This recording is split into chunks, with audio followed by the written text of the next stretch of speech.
We made it to a Friday. It's a Meat Friday, and everybody's allowed in the deep end of the pool. One of the more incredible moments in Paulie Pap's history. The Bears did it. Congratulations, Paulie. Do you believe in Meat Friday miracles? Unbelievable. Yes! I can honestly say nobody was rooting for you in Meat Friday. But Nobody. No. Even the backroom guys thought that maybe, since you love French onion, and if the Bears had lost, you weren't getting French onion soup, that we had a scenario similar to Kevin in The Office when he was bringing the chili in, that he would have had somebody spill all the French onion soup. So nobody would have gotten it. That would have been a tragedy. Okay, here's the menu. French onion soup, beer brats, hot Italian sausages, smoked baby back ribs, bacon, mac and cheese, smoked apple, crumb pie, a la mode. What? This is Paulie's death row meal. Yep. Who has it better than we do? Nobody. The number of people who go, I'm rooting, I'm watching this game. I don't want to root. I don't want to watch this game, but it's content. And I said, yep, it would have been better content if the Bears had lost. Yes, Seton. But we called it yesterday. I mean, you could see that win coming a mile away. Of course, this is a game the Bears are going to win. Yep. They shouldn't. There's absolutely no reason for it, but it's a Thursday, and weird things happen after you play the Eagles, and it's going to ruin our bit. Yeah. That's a trifecta right there. Yeah. Yes, Todd. I'm not saying I was rooting for a particular outcome, but at various points during the game, I was like, what the hell are the Commanders doing? So you decide what that means. Okay. All right, we got play of the day, poll question, stat of the day. Stat of the day brought to you by Panini America, the official trading cards of the Dan Patrick Show. We are approaching 2,000 T-shirts sold, Krappensburg State. Go to danpatrick.com. Got a lot of great things there. You can also order my book as well, The Occasionally Accurate Annals of Pro Football, and that's available at danpatrick.com. Yes, Paul. I think I text the room. The score is maybe 27-3 or something like that, and the Bears were just, everything was going their way, turnovers, passes. And in the second half, did you notice how it turned and the Commanders started coming back? And I think it was a 10-point game, and Fields threw that last touchdown to Moore. That last touchdown pass to Moore could have easily been a pick six, and it would have been a 3-point game with 4 minutes to go. That's how tenuous it felt there at a point. But you found your quarterback, Justin Fields. You got him, right? No, absolutely not. No. There is no way he can ingratiate himself into the Bears fandom this year that you'd want to keep him in. He would be your future. This is not personal. I'll say it like this. Justin Fields happens to be in a state of flux for his career the same year Caleb Williams is coming out of college. Mm-hmm. That's the caveat. If Caleb Williams didn't exist, then it would be a non-situation. But now the Bears are in a situation where they have two chances for the number one pick. Even if they win like 4 or 5 games. So you would rather have Justin Fields than Michael Penix Jr. or Deion's son or Drake May at North Carolina? Let's say Caleb Williams is not in the equation here. I think those are where you got to see how the rest of the season plays out, but at least those would be question marks. I would say it like this. If I asked the room, who would you bet a week's pay on is a great NFL quarterback in 3 years? Justin Fields or Caleb Williams? Caleb Williams. I think everyone would bet that. So that puts the Bears in a position where if they had the number one pick, whether it's theirs or Carolina's. What happens if they don't have the number one pick or the number 2 pick, but they do have 2 picks in the first round? Then what do you do?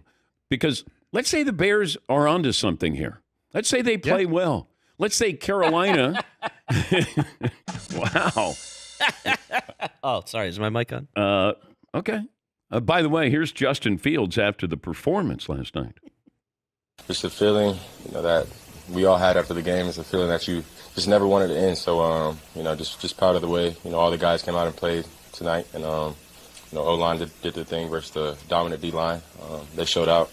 Really just everybody. Running backs did their thing. Receivers, of course, did their thing too. So, just proud of everybody. Okay. Matt Eberflus, who's still the Bears head coach, had this to say about his quarterback. I saw poised the entire time. You can see him being comfortable in the pocket, going through his reads, delivering the ball on time. But that takes everybody. It takes the receivers, being in the right spot. It takes the protection, and that's what I saw. Okay. You're so desperate for a win that sometimes you don't see what's right in front of you. Are the Bears a good team? Did they play well? How much of this do you put on the Commanders? Did they have one good night here? But you'll take the victory because it's been a long, long time. What's the poll question we're going to go with today, Seton? It's going to be a long day. Oh, this is the long day. Oh, Marvin. We're going to go with if Justin Fields plays well the rest of the season and the Bears have the number 1 pick in the draft, they should stick with him and either trade the pick or pick a non-QB or draft Caleb Williams anyway. So that he has to play well. It's a little wordy. Yeah. And there's a lot that has to happen. Yes. But yes, he has to play well and the Bears still have to have the number 1 pick. All right. I just worry I'm going to get in a situation like the Giants did with Danny Dimes. And I don't want that. And we always lean towards potential. And you also have to look at the cost efficiency of this. Caleb Williams is going to come in, and he's going to cost less than Justin Fields is, and probably is going to be a better quarterback for you. But you have to be in the position to have one of these, top 2 picks. If you get Carolina's pick, maybe Carolina is the worst team in football. But there's always going to be a moment or two during the season where you go, man, how did they win back-to-back games? Or last game of the season. I mean, the Panthers, they don't want to give the Bears a great, the number 1 or number 2 overall pick. They obviously want to win games. The Bears, that's a little bit more of a conundrum because do you want Caleb Williams? Now, you don't want to say that publicly, and it's too early to say that, and he's 3 years younger, coming out of college. Have you seen the best of Justin Fields? Probably so. But DJ Moore can certainly help see a different side of Justin Fields. This is what the Bears did last night, not to get 2 X's and O's, but speaking with a scout, a source last night, I said, what's different? And he said, this is what I'm seeing from the Bears. You pass when they don't expect you to pass and have some design runs for him. Because I had been saying, look, if this is what he does well, let him do it for as long as he can do it. Instead of saying, hey, we want to preserve you. We want you to be a pocket passer. Now, do I think you have to be a pocket passer or at least lethal or dangerous? Yeah, I do. But he's so good at running, why would I take that away from him? I still want Lamar Jackson to run. I want him to run smartly. Same with Justin Fields. I want you to run, but be smart when you do it. But I would be crazy. I'd go against conventional wisdom of, let me take away his best weapon and have him try to be a pocket passer. He's not. So have design runs, which they did. Also, pass on first down, so you may not have to pass on third down. Or if you do on third down, you have other options that you don't have to go 3rd and 10. And it felt like they did that last night. And with the Washington Commanders, I mean, you're on a honeymoon year because you got rid of Dan Snyder. But after that, fans are going to go, we're knowledgeable football fans in this city. We'd like to see some good football here. Sam Howell, I do like the potential, but how about we block for Sam Howell?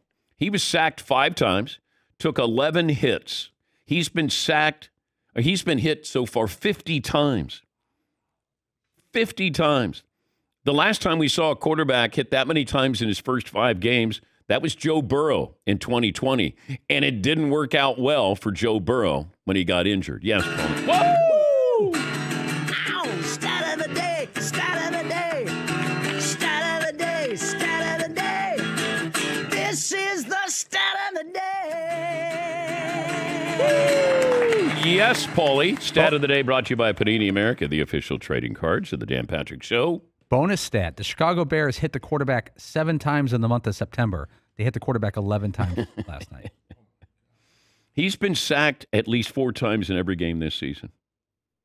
Last time that happened, got to go back to 2013, Ryan Tannehill. These are numbers that you don't like to lead the league in. You ran the ball 6 times last night.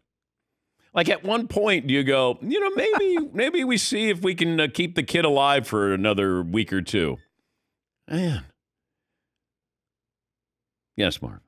Should they be looking for like a Drake May or Shedeur Sanders type also? Is Sam Howell the answer? I don't know, but I do like his potential. I did say that when he was in college. I thought, and even when they drafted him, like he can play. He's got a great arm, but I mean, there's a reason why he dropped in the draft. But I do like him. It's like Taylor Heineke. I liked him, but should he be your starting quarterback? I mean, where's the ceiling? Where's the floor? Where's the ceiling? And you're looking at some of these other quarterbacks, and you're going, he seems like he would be more of a franchise quarterback. So, I mean, the Commanders go toe-to-toe with the Eagles, and maybe it took a lot out of them. But you're at home. Magic Johnson's there. Thursday Night Football. The Bears are coming to town, and that's the performance? Yes, Mark. Also, I think a new stadium would help the Commanders also. Yeah. That is the worst stadium in football. Well, it's been one of the worst fields in football. RG3. Yeah. I mean, that's like sand. It's bad. You know, when your stadium is worse than Lambeau as far as the field itself, but at least at Lambeau it gets frozen, so it might be a little easier to run on it. That's like quicksand that you're running in on that, or at least it used to be. But, you know, you got to – and I thought, and I was told this a long time ago, whether it's true or not. I'd love to ask the commissioner, but he doesn't come on the show. But if they change the nickname, then they would let them relocate back in the city. Because I think that would be really, really important. You know, when it was at RFK, and having gone there, now it wasn't a great stadium, but the atmosphere was as good as any stadium I've ever been in. And I was there when Riggins and Theismann were there. Dexter Manley was there, Joe Gibbs. And that was a show. That was fun. And being able to go there and seeing that kind of passion for football, and they're smart football fans. But bring it back into D.C. I think that would be a great start if you can. Yes, Paulie. Do you think they're in Maryland, right? FedEx Field's in Maryland. Do you think it'd be tougher? I had no idea about this, to get tax money for a field in Washington, D.C.? Is it kind of no man's land? I wonder how that would work there to get money, because is Maryland paying for it? Is Virginia paying for it? What's on the site of RFK Stadium? I think there's still some. We were there like 5 years ago. Yeah, I think RFK Stadium. Yeah. Is it still? Yeah. Did we walk by it and No, we shot like a soccer thing with DC United.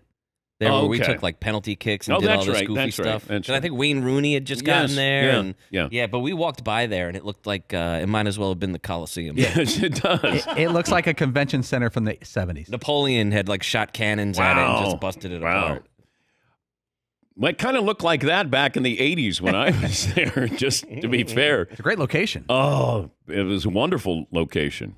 I love those stadiums that are in the city, like you can walk to them. I think that's wonderful. That's an important part of it, I think. Yeah. Like, part of one of the things that Tampa fans Rays fans have been complaining about is that their stadium doesn't really have great public transportation to get there. Yeah. And that's part of the reason why the crowds are so sparse, is that it's tough to get there. Mm-hmm. I think moving them back into city centers is really important, but the real estate is just too valuable. Yeah.